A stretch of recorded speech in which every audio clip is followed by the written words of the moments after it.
চট্টগ্রামে ফ্লাইওভারের পিলার থেকে জুলাইয়ের গ্রাফিতি মোছার অভিযোগে সিটি কর্পোরেশনকে দায়ী করে রোববার রাতে মিছিল করে এনসিপি।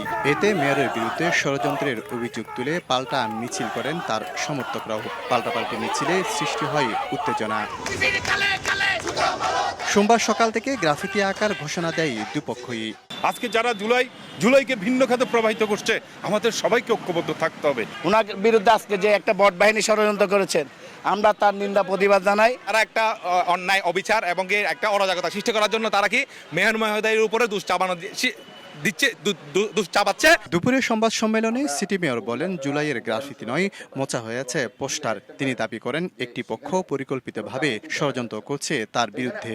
আমি কোনো এই ধরনের ইনস্ট্রাকশন কোনো সময় যে এই গ্রাফিতিগুলো উঠানোর জন্য কিংবা মুছে ফেলার জন্য এই ধরনের কোনো ইনস্ট্রাকশন আমি এখনো পর্যন্ত আমি দিনে এবং দিব না। প্রশ্ন হলো যে তিনি যদি আসলেই নতুন করে জুলাই গ্রাফিতি গুলো অঙ্কন করবে, তাহলে সেখানে ফর অ্যাডভার্টাইজমেন্টটা লেখার কি প্রয়োজন ছিল? কেউ যদি জুলাইকে মুছতে চায়, তাহলে আমরা সরাসরি বলতে চাই তাদেরকে আমরা মুছে ফেলবো। পরিস্থিতি নিয়ন্ত্রণে দেওয়ানহাট থেকে জিসি পর্যন্ত সভা সমাবেশ নিষিদ্ধ করে 144 ধারা জারি করা হয়। নগরীর নানা পয়েন্টে মোতায়েন করা হয়েছে বিপুল সংখ্যক পুলিশ।